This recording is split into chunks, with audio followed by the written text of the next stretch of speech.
नमस्कार, फिर पैसा बोलता में आपका स्वागत है। आज रविवार है, आपका सवाल का जवाब देने का समय आ गया है। आज शाश्वत नहीं है, हमारे साथ विष्णु जी हैं, तो विष्णु सवाल पूछेंगे अंग्रेजी में, मैं हिंदी में जवाब दूंगा। Namaste, sir. नमस्ते। So the first question is regarding the GST cut. Hmm, Jeffries upgrades Hero Motorcar, but it is bearish on Hyundai and Tata Motors, hmm. even though if there is a GST cut. What's the difference do you see in this? पहला point ये है Mm. कि आज जो कर्नाटक के finance minister हैं कृष्ण बैरगौड़ा, उन्होंने कहा है कि जो अपोजिशन रूल स्टेट्स हैं 8, ये सब मिलके ये मांग कर रहे हैं कि आप एक कॉम्पनसेशन सेस डालें ताकि जो रेट कम हो रहा है उसके कॉम्पनसेशन स्टेट्स को मिले। इसका मतलब है सिगरेट्स और ड्रिंक्स का कॉस्ट इंक्रीज होगा। इसका मतलब है भारत में चाइना की सिगरेट स्मगलिंग इंक्रीज होगी। तो अभी तक सुनिश्चित नहीं है कि जीएसटी होगा। उन्होंने कहा है हमें डेटा नहीं मिला है। सो मैं जो एक्सपेक्टेशन था कि सितंबर 3 और 4 मीटिंग में ये डिसीजन आ जाएगी, वो पोस्टपोन हो जाएगी। ये पहला पॉइंट है। और दूसरी पॉइंट ये है कि पिछले महीने ही 8% की सेल कम हुई सारी मोटरसाइकिल और कार्स की। क्रिसिल का रेटिंग का है, सो इस साल 1 से 4% ही इंक्रीज होगा पैसेंजर व्हीकल की सेल्स। इसका मतलब है कि Hyundai कोई नया लॉन्च कर रहा है, ना टाटा अभी कुछ नया लॉन्च कर रहा है। और ईवी का अडॉप्शन भी कम हो जाएगा क्योंकि जीएसटी कट आईसी इंजन्स को फेवरेबल है, ईवी को नहीं। सो इससे क्या ईवी सेल्स कम हो जाएंगे, ये आशंकाएं हैं। मारुति इस लिस्ट पे नहीं है क्योंकि वो एक्सपोर्ट करती है। सुजुकी की ग्लोबल मार्केट को एड्रेस कर रही है, तो उनका तो कोई नुकसान नहीं होने वाला है। इसीलिए उन्होंने कहा है कि हीरो मोटर कॉर्प जो अभी भी थोड़ा अंडर वैल्यूड है वो ऊपर जाएगा, और जो स्टॉक्स हैं जो टाटा मोटर्स और Hyundai, वो क्या होगा हमें पता नहीं। दूसरी बात ये है कि ये स्प्लिट भी होने का समय है। सो टाटा मोटर्स में अब सब लोग कंपनी की डिवीज़न में काम करेंगे, एसेट डिवीज़न में काम करेंगे, लायबिलिटी डिवीज़न में काम करेंगे, और सेल्स में कंसंट्रेशन नहीं रहेगा। यही जेफरीज का मीनिंग है।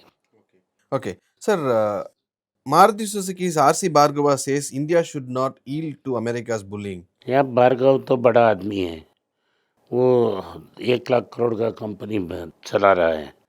वो अमेरिका में प्रोडक्ट बेच नहीं रहा है, वो एशिया और अफ्रीका में बेच रहा है। उनका पेरेंट है सुजुकी, वो ऑर्डर दिला रहा है, वो क्या भी बक सकता है। तो रियल पेन जो है वो ईरोड, तिरुपुर, कोयम्बतूर इन शहर में है, टेक्सटाइल क्लस्टर्स और लेदर क्लस्टर्स में। वहाँ लोग छोटे छोटे कंपनी को रन करते हैं, अपना घर को गिरवी रखकर बैंक लोन लिया है। उनको क्या रिलीफ आप देंगे? यही बात स्टालिन ने कहा है, तमिलनाडु की चीफ मिनिस्टर ने कहा है, तमिलनाडु की इंडस्ट्रीज मिनिस्टर ने कहा है। इसके बारे में निर्मला सीतारमन साइलेंट रहे। क्या उनको स्पेशल टाइम मिलेगा बैंक से एडजस्ट करने के लिए? जब बिजनेस कम हो जाएगा वो क्या कर पाएंगे? इन सब का सबको ध्यान देना चाहिए, ना कि मुझे कोई इफेक्ट नहीं है, मैं दुबई से आईफोन लाऊंगा तो मैं बोलूँगा इंडिया शुड रेसिस्ट। तुम्हारा पेट तो फुल है, आपको सैलरी नौकरी जापानीज कंपनी से मिल जाएगा।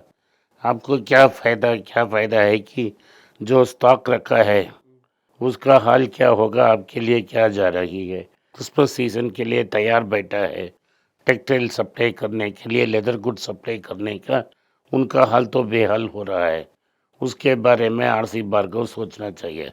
दिल्ली में आप स्टूडियो में बैठ के कुछ भी बक सकते हो, लेकिन जो ग्राउंड में है वो जिसका पेन है उसे समझना चाहिए। Okay. So, what is happening in the banking industry? Say, for example, ICICI hiked its minimum balance and it got back its position. And it is expected that all the banks are going to follow suit on ICICI. ICICI के अनुसार banking landscape shift हो चुकी है। जो लोग हैं millennials हैं वो सारे पेमेंट्स फिनटेक से करते हैं और लोन्स भी फिनटेक से ले रहे हैं, बैंक्स में नहीं आ रहे हैं। जो बैंक डिपॉजिट्स की ग्रोथ की पेस वो डिक्लाइन हो रही है। जिनकी पास फिक्स्ड डिपॉजिट्स हैं वो लगभग 40 साल के ऊपर वाले लोगों के पास ही 70-80% ऑफ डिपॉजिट्स है। तो बैंक्स चाहते हैं जो आए अपने सेविंग्स बैंक में कुछ पैसा रखें ताकि उनकी भी फ़ायदा हो, ताकि उनको चीप फंड्स मिल रहा है, कैसा मिल रहा है। जो मिलेनियल हैं वो कैसा नहीं रखेंगे, इसीलिए बोला है अगर आपको अकाउंट चाहिए तो 15,000 रखो, नहीं तो जाओ। Okay. Sir, in the recent movie release Coolie, they show a liquor and they named it as Powerhouse. The actual name of the liquor is Manson House, which is produced by Tilak Nagar Industries, and Tilak Nagar Industries it's a listed company with a PE of 33. मैं सिर्फ ये कहता हूँ भारत में शराब का company छोड़ो, नहीं डील करो, क्योंकि स्टेट गवर्नमेंट हर स्टेट गवर्नमेंट का मंशा ये है कि सप्लायर से एंड कस्टमर तक जो भी पैसा है उनको मिल जाए। सो तमिलनाडु में टैस्मैक है, आंध्र प्रदेश में आंध्र प्रदेश बिवरेजेस है। आंध्र प्रदेश ने एक स्टेप और चला गया, आंध्र प्रदेश बिवरेजेस ने बॉन्ड्स इश्यू की फ्यूचर इनकम के अगेंस्ट और खाली अभी बॉन्ड्स का इंटरेस्ट देंगे, बॉन्ड्स को रिडीम करेंगे, इसीलिए में पैसा जाएगा। तो और गवर्नमेंट कंट्रोल बहुत ज़्यादा है। अगर आप डियागियो को देखें वो वैल्यूएशन भारत से बेहतर है कि आपको दिक्कत भी चाहिए तो इंटरनेशनली हाइनेकन या ये डियागो खरीद सकते हो कि ना कि आप भारत में जाके उनका एक सब्सिडरी को खरीदें। Okay. So the next question is, we got a question from Mr. Karthik from Japan. So he says in Japan the interest rates are low. So what he is asking is, can I borrow money from Japan and invest in India? दो चीज़ होने वाले हैं भाई साहब, Japan में भी interest rate बढ़ेगा, येन का दाम भी बढ़ेगा। अब इसलिए वो निश्चिंत हैं क्योंकि अब तक येन का वैल्यू फॉल हो रहा है, लेकिन अब येन का वैल्यू बढ़ेगा और इंटरेस्ट भी बढ़ेगा। तो जब आप कर्ज लेके भारत में रुपया में इन्वेस्ट करेंगे, फिर से जब आप येन लेंगे 1 साल 2 साल के बाद वो हर्ट करेगा। अगर आप उधर ही लोन लेके आपकी येन फंड से पे ऑफ कर रहे हैं फिर भी आपका एक लॉस होगा, तो आप इसको अवॉइड करें। मेरे बुक हिसाब में कर्ज लेके इन्वेस्ट करना बहुत मुश्किल और गलत चीज़ है, इसे कम्प्लीटली अवॉइड करें। Okay. And there is a viewer named Pragatish. He is asking how to build a strong passive income equal to one's earnings. तो आपके पास दो चीज़ हो सकते हैं।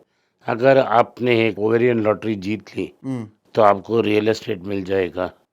अगर आप हाईली स्किल्ड हैं तो आप सीडी जारी करके उससे पैसा ले सकते हैं। तीसरी और मोस्ट इम्पॉर्टेंटली आप एक स्ट्रॉन्ग बॉन्ड पोर्टफोलियो एक्यूमुलेट कर सकते हैं, उससे इंटरेस्ट रेगुलरली आपको मिलेगा। वो तीसरा रूट ही सबसे बेहतर रूट है। आज के लिए इतना ही। आपने इस पॉडकास्ट को सुना, इसके लिए मैं आपका आभारी हूँ। हो सके तो वीडियो को लाइक कीजिए, चैनल सब्सक्राइब कीजिए और बेल नोटिफिकेशन दबाएं।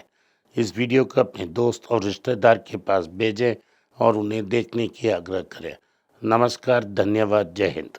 नीचे एक ईमेल स्क्रॉल हो रहा है, इसका ईमेल एड्रेस है paisa.boltahai.np@gmail.com। अगर आप मुझसे संपर्क करना चाहते हैं तो इस ईमेल में मेल भेजें, मेरी टीम आपसे बात करेगी। फिर से बता रहा हूँ मैं, paisa.boltahai.np@gmail.com, इसमें आप मेल भेज सकते हो, मेरा टीम आपसे संपर्क करेगा।